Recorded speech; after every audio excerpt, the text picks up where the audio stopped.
Morning. രാവിലെ 5:30 മണി കഴിഞ്ഞിട്ടുണ്ട്. ഞാൻ രാവിലെ സ്കൂളിലും കടയിലും ഒക്കെ പോകുന്നവർക്ക് ഫുഡ് ഉണ്ടാക്കാനായിട്ട് പോവുകയാണ്. അരി കഴുകി കുക്കറിലാക്കി സ്റ്റൗവിലേക്ക് വെച്ചിട്ടുണ്ട്. ഞാൻ രാവിലെ അവർക്ക് കൊണ്ടുപോകുന്നവർക്ക് കുക്കറിൽ ചോറ് വെക്കാറാണ് ചെയ്യാറുള്ളത്. അങ്ങനെ അരിയൊക്കെ അടുപ്പിലാക്കി ഇനി നമുക്ക് അടുത്ത ഓരോരോ പണികളായിട്ട് തീർക്കാം. ഇതാണ് ഇനി എൻ്റെ അടുത്ത ടാസ്ക്. എല്ലാ ദിവസവും രാവിലെ വന്നു കഴിയുമ്പോൾ ഇത് കാണുമ്പോഴത്തേക്ക് ഇത് എവിടെ നിന്ന് തുടങ്ങുമെന്ന് ഒരു ഐഡിയയും കിട്ടിയില്ല. രാത്രി കഴുകി വെക്കുന്ന പാത്രങ്ങളാണ് ഇതൊക്കെ. രാവിലെ ഇത് പറക്കുക എന്ന് പറയുന്നത് ഒരു വലിയ ചടങ്ങാണ്. അപ്പോൾ ഇനി ഇത് ഓരോന്നായിട്ട് നമുക്ക് പറക്കി മാറ്റാം. എല്ലാം വെള്ളം വാർന്ന് ഉണങ്ങി നല്ല വൃത്തിയായിട്ടിരിക്കും. ആ ഒരു ധൈര്യത്തിലാണ് ഇങ്ങനെ വെച്ചിട്ട് പോകുന്നത്. ഇന്ന് രാവിലെ ഇവർക്കൊക്കെ കൊണ്ടുപോകാനായിട്ട് വൻപയറാണ് തോരൻ വെക്കുന്നത്. അത് കുറച്ച് മഞ്ഞൾപ്പൊടിയും ഉപ്പുപൊടിയും ഒക്കെ ഇട്ട് സ്റ്റൗവിലേക്ക് അങ്ങ് വെച്ച് കൊടുക്കുവാണ്. ഇത് നമ്മൾ രാത്രിയിൽ കാച്ചി വെച്ച പാലാണ്. ഇതിലെ പാൽപ്പാട നമുക്കിങ്ങ് മാറ്റാം. ഇത് ഞാൻ പാൽപ്പാട മാറ്റി വെക്കുന്ന പാത്രമാണ് കേട്ടോ. ഈ പാൽപ്പാടയിൽ നിന്ന് ഞാൻ നെയ്യ് ഉണ്ടാക്കാറുണ്ട്. നെയ്യ് ഉണ്ടാക്കുന്ന വീഡിയോ ഞാൻ മുമ്പ് ചെയ്തിട്ടുണ്ട്. ഇനി നമുക്ക് ചായ ഇടാനായിട്ട് പോകാം. അങ്ങനെ ചായക്കുള്ള പാലും വെള്ളവും കൂടി എടുത്ത് ഇൻഡക്ഷൻ കുക്കറിലേക്ക് വെച്ചിട്ടുണ്ട്. ഇന്ന് ബ്രേക്ക്ഫാസ്റ്റിന് നമ്മൾ ഗോതമ്പ് അടയാണ് ഉണ്ടാക്കാനായിട്ട് പോകുന്നത്. അടയ്ക്കുള്ള മാവ് കുഴച്ച് വെച്ചിട്ടുണ്ട്.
അപ്പോൾ നമ്മുടെ ചായ റെഡി ആയിട്ടുണ്ട്.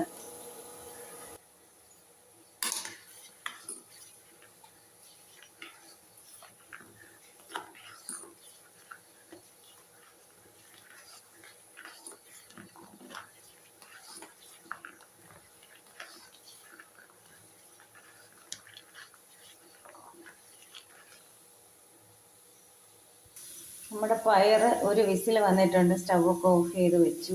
രാത്രിയിൽ വെള്ളത്തിലിട്ട പയറാട്ടോ, അതുകൊണ്ടാണ് ഒരു വിസിൽ വന്നപ്പോൾ ഓഫ് ചെയ്തത്. നമ്മുടെ ചോറിന് ഒരു വിസിൽ വന്നു. ഇനി നമ്മൾ സിമ്മിലാക്കി ഒരു 15 മിനിറ്റ് കൂടി വെക്കാറുണ്ട്. അപ്പോഴേക്ക് ചോറ് നന്നായിട്ട് വെന്ത് കിട്ടും. അപ്പോൾ ചായയൊക്കെ എല്ലാവർക്കും ഒഴിച്ചു വെച്ചു. ഇനി നമുക്ക് ചായ കുടിക്കാം, എന്നിട്ടാകാം ബാക്കി കാര്യങ്ങൾ. ഞങ്ങളുടെ ഇവിടെയൊക്കെ രാവിലെ ഒരു ചായ കുടിക്കുന്ന ശീലമുണ്ട് കേട്ടോ. ചിലരൊക്കെ പ്രഭാത ഭക്ഷണത്തിൻ്റെ കൂടെയാണ് ചായ കുടിക്കാറ്. അപ്പോൾ ഞാൻ ചായ കുടിച്ചിട്ട് വരാം. ചായയൊക്കെ കുടിച്ചു കഴിഞ്ഞ് ഇനി നമുക്ക് ചമ്മന്തി അരയ്ക്കാനായിട്ട് നോക്കാം. കുറച്ച് തേങ്ങ എടുത്തു, കുറച്ച് മുളക് പൊടി ഇട്ട് കൊടുക്കാം. 2 പേർക്കുള്ള ചമ്മന്തിയാണ് കേട്ടോ ഞാൻ അരയ്ക്കുന്നത്. അപ്പം കുറച്ച് തേങ്ങയും ഒക്കെ മതി. ഉള്ളി ഇട്ട് കൊടുക്കാം.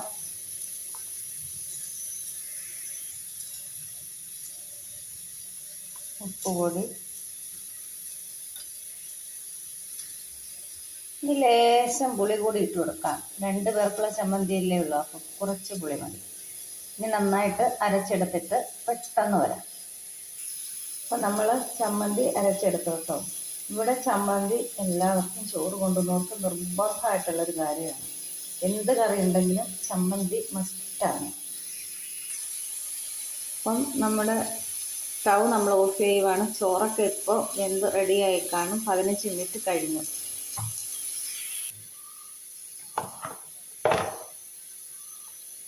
ഇനി നമുക്ക് പയറിനുള്ള അരപ്പ് ശരിയാക്കാം.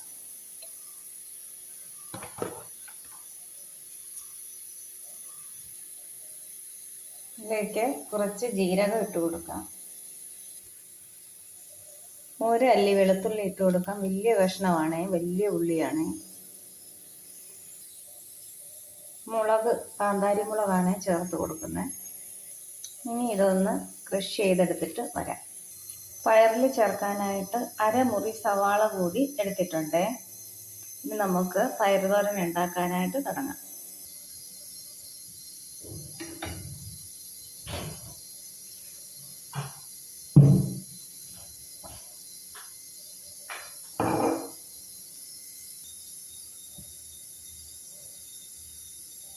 വെളിച്ചെണ്ണ ഒഴിച്ച് കൊടുക്കാം.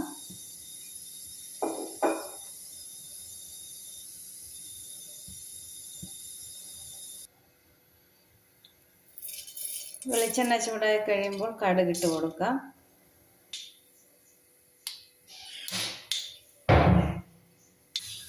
കടുക് പൊട്ടിക്കഴിഞ്ഞിട്ടുണ്ട്. ഇതിലേക്ക് കറിവേപ്പില, അതിനുശേഷം അരിഞ്ഞു വെച്ചിരിക്കുന്ന സവാള ഇട്ട് ഇളക്കി കൊടുക്കാം.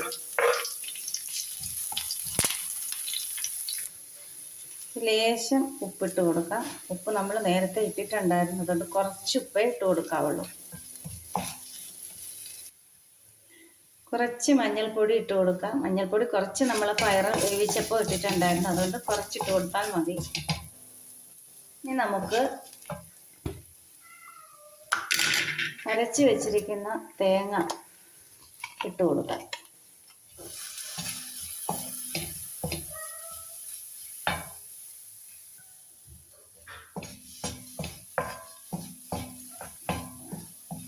അരപ്പ് നന്നായിട്ട് ചൂടായി കഴിയുമ്പോഴേക്കും നമ്മൾ വേവിച്ച് വെച്ചിരിക്കുന്ന പയർ അതിലെ വെള്ളത്തോടു കൂടി തന്നെ ഇതിലേക്ക് ഇട്ട് കൊടുക്കാം.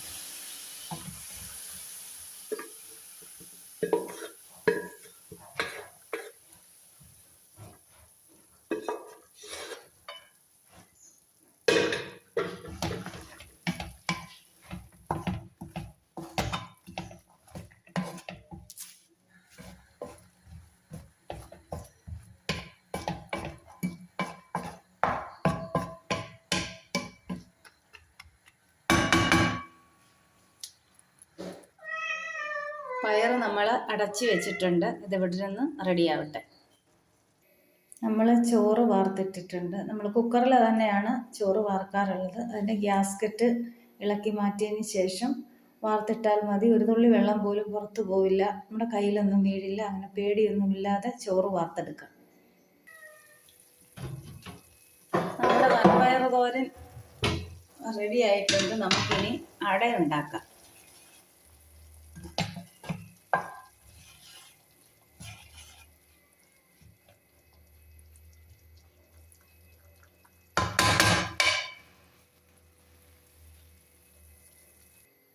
ഈ സമയം കുളിക്കാനുള്ള വെള്ളം കൂടെ വെക്കുന്നുണ്ട്.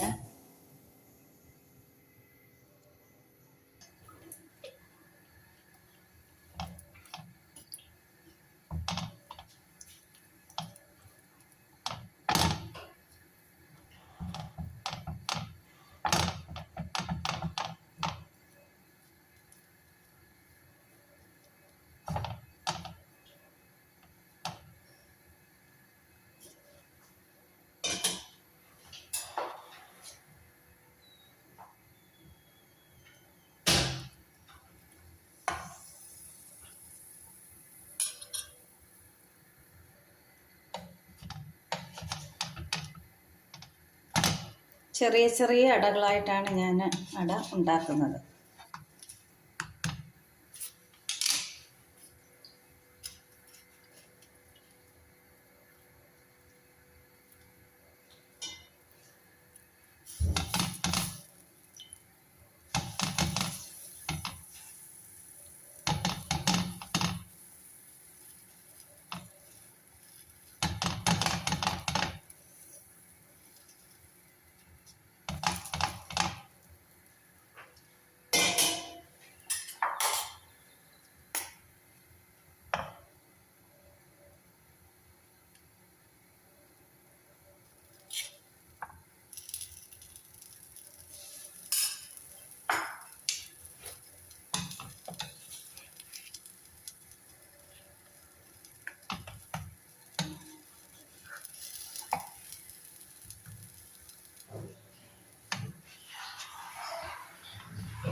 ഇനി നമ്മൾ ഒരു മുട്ട പൊരിച്ചത് കൂടെ ഉണ്ടാക്കുന്നുണ്ട്.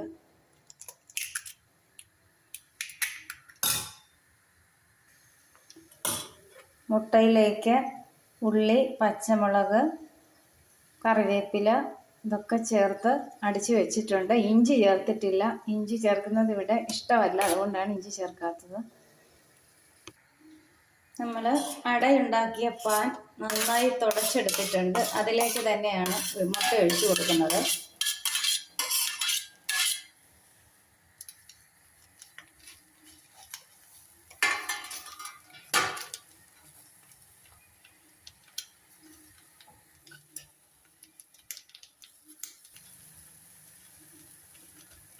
അപ്പം മുട്ട മറിച്ചെടുത്തിട്ടുണ്ട്.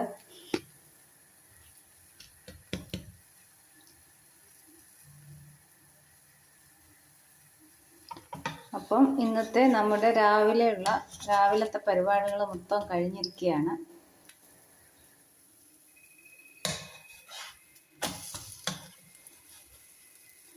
അപ്പോൾ ഈ വീഡിയോ നിങ്ങൾക്ക് ഇഷ്ടപ്പെട്ടെങ്കിൽ ലൈക്ക് ചെയ്യണം, ഷെയർ ചെയ്യണം, സബ്സ്ക്രൈബ് ചെയ്യണം. ഇതുവരെ എന്നെ സപ്പോർട്ട് ചെയ്ത എല്ലാവർക്കും ഒരുപാട് നന്ദി. അടുത്ത മറ്റൊരു വീഡിയോയുമായി ഉടനെ കാണാം. Thank you.